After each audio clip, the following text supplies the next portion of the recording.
Hey guys, my name is Gabby, welcome back to my channel, and today I'm going to be doing one of my favorite videos to do, and that is my favorite books of 2016, and I'm going to be counting down my top 16 favorite books of 2016. These books were not all published in 2016, these were just all books that I read personally for the first time in 2016. If you'd like to see all of the books I read in 2016, I'll be putting a link in the description for my Goodreads page of all the books I read in 2016. So far this year, I've read 94 books, and currently right now it's about mid-December. Before I jump into my list, I do want to mention a couple of honorable mentions that almost made my list. So some honorable mentions that almost made my list include Room by Emma Donoghue, Beautiful by Christina Lauren, Weird Girl and What's His Name by Megan Brothers, Carry On by Rainbow Rowell, Highly Illogical Behavior by John Corey, The Kind Worth Killing by Peter Swanson, Aced by Ella Frank and Brooke Blaine, Carry the Ocean by Heidi Cullinan, Moonshot by Alessandra Torre, Made You Up by Francesca Zappia, Emmy and Oliver by Robin Benway, Brokeback Mountain by Annie Proulx, and The Silent Waters by Brittany C. Cherry. Those are all books that were very close to making it into my top 16, and I loved all of them very much, but they didn't quite make it into my favorite books list, so let's just jump right into it.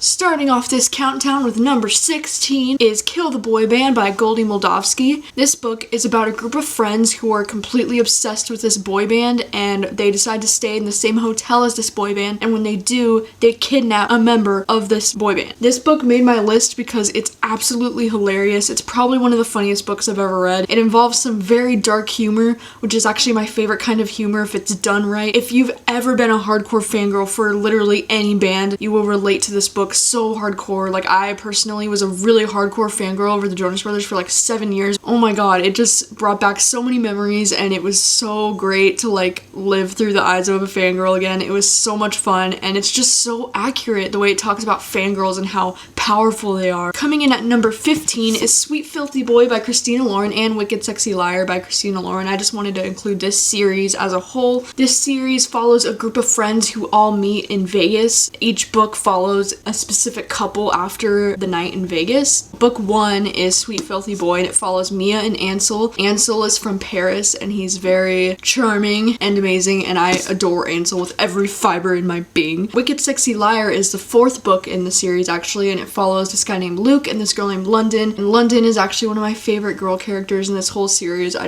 love her so much. She's like a bartender, surfer, and she's just awesome. And I really adore Luke too, and I love Luke and London together so much. So this series makes my list as a whole. These are my 2 favorite books in this series. This is the first one and this is the last one. Makes up number 15 on my list. I love these books, and I love Ansel and Luke so much. Oh my god. Number 14 on my list is He Will Be My Ruin by K.A. Tucker. This book is about a girl's best friend who suspiciously commits suicide, but her friend doesn't believe that she committed suicide, so she goes back to her apartment to try and figure out things that happened in her life before the supposed suicide. And while she's discovering secrets about her friend's past, there's this love triangle that takes place between the building's super Grady and this guy from her best friend's past named Jace. So good. She writes it so well, and I love books that involve like intense thriller aspects and really sexy romance aspects too. It's like my ideal book. Coming in at number 13 on my list is actually my most recent read on this entire list, and that is The Hating Game by Sally Thorne. This book is basically the perfect romantic comedy. It takes place in an office, and it follows Lucy and Josh, who can't stand each other, and they are both competing for the same promotion to become each other's boss. Has a perfect combination of like sexy and fun and cute. If you like Rainbow Rowell, I definitely think you would love this book. It's definitely has that cutesy Rainbow Rowell type of writing. It kind of reminded me of the book Attachments, but just more like of a sexier version. Like, it got a little bit more R-rated than Attachments gets, and this book is just so cute. I could honestly go on about it all day. I love Josh and I love Lucy, and together they're just so cute, and this book was a perfect romantic comedy. I love it. I love it. Coming in at number 12 on my list is The Unexpected Everything by Morgan Matson. The daughter of a politician who's dealing with this scandal. She meets this boy named Clark who's an author. The main reason this book made my list is because of Clark. He's one of my new biggest book crushes. I love Clark. I mean, the fact that he's like a fantasy author and he's really young. He's only like 20, I think. He's described as like nerdy kind of. He wears glasses and he wears fandom t-shirts all the time, and he just sounds so cool, and I love him so much in this book. But I do love Morgan Matson. I love her writing style. I always love her characters. I loved her group of friends. They all felt so real and their problems felt so real, and just I love this book. I adore it so much. Coming in at number 11 is After I Do by Taylor Jenkins Reid, and this is a book about a couple, Lauren and Ryan, who have been married for 6 years, but they've been together for 11 years, and they've been falling out of love, and they decide to take a year apart in their marriage in order to save their marriage, basically. This book is absolutely heartbreaking, and it's beautiful, and it brings forth a lot of ideas about marriage and what we expect from marriage. In marriage, do we want stability or do we want happiness, and whether or not it's possible to have both. This book does remind me a lot of the movie Blue Valentine. It's just one of those completely like heart-wrenching stories, but it's so good and so beautiful, and I connected so much to both of these characters, and it's just such an emotional book. Number 10 on my list is The Deal by Elle Kennedy, as well as The Goal by Elle Kennedy. These are both part of the Off-Campus series, and again, The Deal is the first book and The Goal is the last book. These are my two favorites in the series. This series as a whole follows 4 hockey players who are all roommates. This book follows Garrett, and then this last book here follows Tucker, who are both roommates. And in The Deal, it follows Garrett, who meets this girl named Hannah, who's a rape victim, and that's not a spoiler, it says it in the first page. This one is honestly one of the best new adult books I've ever read. Their relationship is such a realistic, slow progression. I love the way they would like binge watch Breaking Bad together. Just all their cute little moments. I just adored absolutely everything. And then The Goal follows Tucker, who meets this girl Sarina, and he accidentally gets her pregnant. They slowly start to like fall for each other as they're becoming parents together, and it's just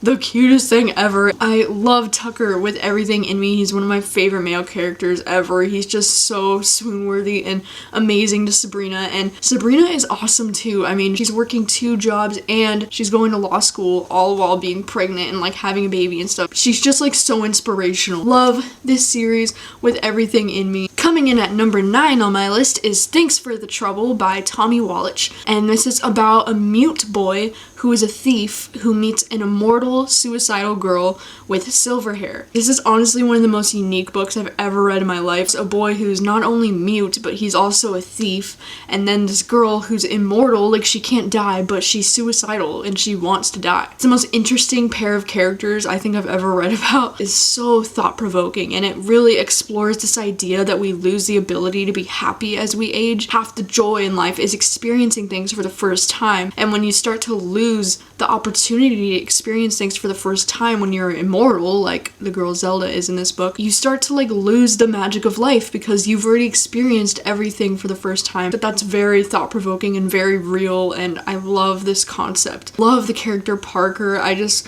love his humor, and I really just want to give him a hug. I adore him so much. And I love the like San Francisco atmosphere. It's just so good. Coming in at number 8 on my list is I'll Meet You There by Heather Demetrios. It's about a girl named Skylar who lives in a trailer park with her alcoholic mother, and her friend Josh is in the Marines, and he recently lost his leg in the war, and now he's coming back home. This book is very depressing, but it's also very beautiful, and it's about 2 broken people who are coming together to find hope in each other. I love the California atmosphere in this book. Skylar's relationship with her mom in this book is so heartbreaking. Skylar is one of my all-time favorite female characters. Like, she is so awesome and everything I strive to be, and she shuts down the racists and the homophobes, and I love her. She's awesome. Definitely one of my favorite female characters on this whole list. Coming in at number 7 is The Sun Is Also a Star by Nicola Yoon. It's about a Jamaican girl who's getting deported when she meets and falls for an Asian boy. I love the diversity in this book. I think it's amazing that a Jamaican girl and a Korean boy are paired together. I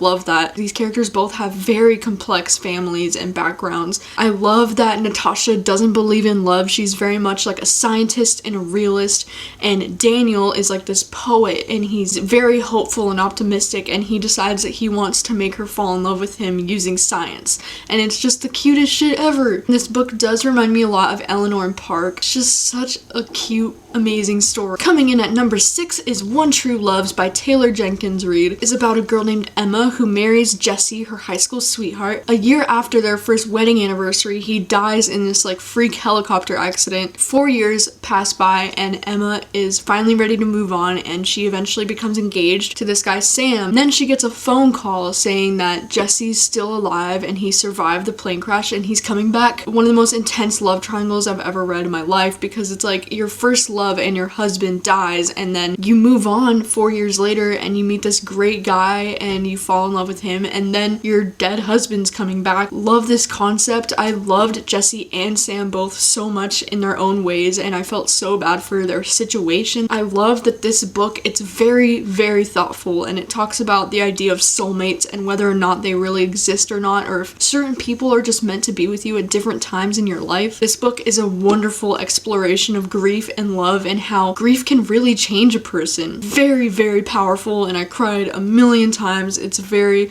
emotional and thoughtful, and I just love this book. Coming in at number 5 on my list is Dark Matter by Blake Crouch. This book is about this guy named Jason, who's a could-have-been scientist, but he's a college professor who wakes up in a world that isn't his. In this world, his wife isn't his wife, and his son was never born, and this book takes the idea of a multiverse and parallel universes and puts the sci-fi twist on it. It's incredible. It's so unique, and it's unlike anything I've ever read before. Every single time we make a decision, the world splits into another parallel universe where you made an opposite decision. This book has one of the best first chapters I've ever read. It's so intense and amazing and hooks you right away. If there was an alternate version of you out there somewhere, would they see you and would they be jealous? Like, are you the happiest version of yourself? The ending of this book is just mind-boggling and beautiful, and I love it so much. This book is just a roller coaster, and it's so good. Coming in at number 4 on my list is Him by Sarina Bowen and Elle Kennedy. LGBT new adult romance that follows 2 hockey players, Jamie and Wes, who fall for each other. This book made my list because I love Jamie and Wes so much. They're 2 of my favorite male characters ever. They just have great personalities, and the comedy in this book is so great. I'm also a sucker for forbidden romance, and this book definitely involves that. I love the flashbacks to when they were both 13 at the hockey camps together. Later in life, when they finally see each other again, they go back. They're both gonna be coaches at the camp that they went to when they were younger, and it's just so cute, and I love this book. Elle Kennedy and Sarina Bowen are incredible writers. Coming in at number 3 is Maybe in Another Life by Taylor Jenkins Reid. This book is about this girl named Hannah who is at this party, and she decides whether or not she wants to leave the party with her first love, Ethan, or if she's just gonna go home alone with her friends. We get to see both decisions played out in parallel universes. So cool. So basically, half the story is her decision if she went home with her first love, and then the other half of the book is her decision if she went home with her friends, and it's told in alternating chapters of both of her parallel universes, and it's so good. This book really brings forth the idea of whether or not we have any control over our own fate, or if some things are just meant to happen to us no matter what we decide. How one tiny decision can change your life so drastically. It's heartbreaking, and it's beautiful and powerful, and it makes you think about every single decision you make. Hannah's friendship in this book with her friend Gabby is one of my favorite book friendships of all time, and Gabby is such a great side character. Their friendship, it was so real, and they never let anything come in between them no matter what. And I love that it shows that no matter what happens in your life, like if you have a real true friend, they'll be by your side no matter what. The ending was so beautiful. It like gave me chills and like made me cry, and I love this book. Like seriously, read this book. These last 2 books on my list are by far my 2 favorite books on this list, and it was very hard to pick 2 and 1, but you know. Coming in at number 2 is It Ends With Us by Colleen Hoover. This book is about this girl named Lily Bloom who meets this guy Ryle, who's a surgeon in Boston. While this is going on, we see flashbacks through Lily's diary of when she fell in love with this homeless boy named Atlas. I've never cried so much while reading a book in my entire life. This book made me more emotional than I care to admit.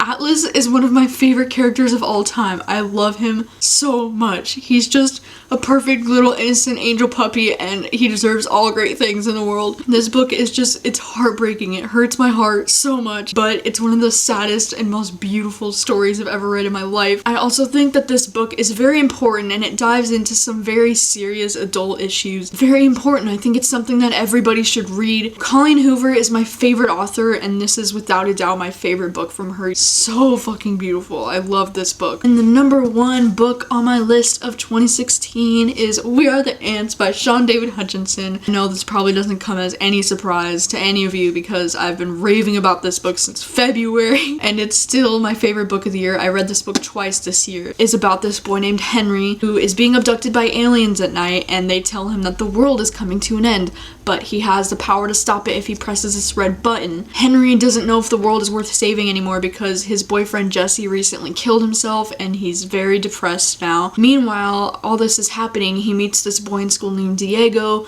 who starts to give him hope again and make him see the world as a beautiful place again. Honestly, this book is everything to me. Like, it helped me personally rediscover the meaning of life. This book is just so hopeful and so beautiful. This book is basically, in my opinion, it's like Perks of Being a Wallflower meets Donnie Darko but with LGBT themes. As soon as I read the first chapter of this book, I knew that this book was going to change my life. Love how every single character in this book is so fleshed out, and every member of Henry's family in this book is so important and has a purpose. Absolutely adore Diego. Like, I love him so much. I love how he's such a positive influence on Henry, but he has demons of his own, and he's just such a beautiful fleshed out character. I adore everything about their relationship and how Diego never doubts Henry, and the ending of this book gave me chills, and I'll always come back to reread this if I am feeling down. It's just so inspiring and one of the best stories I've ever read. So do yourself a favor and read this book. Those are all of my favorite books of 2016. Every single one of these books is very high on my recommendations list. Taylor Jenkins Reid is amazing, and this year I've discovered new favorite authors with Taylor Jenkins Reid and Elle Kennedy and Christina Lauren. I also wanted to mention that I do have full book talks for We Are the Ants, It Ends With Us, The Sun Is Also a Star, and I'll Meet You There, and I'll be putting all those in the description if you'd like to see my full book talks for those. 2016 has been a great reading year for me. I would like to know, have you read any of these books that I mentioned, and what are your thoughts on those? What are your top 3 favorite books of the year, ones that you would absolutely recommend to me? Thank you so much for watching as always, and I'll see you guys next time. Bye.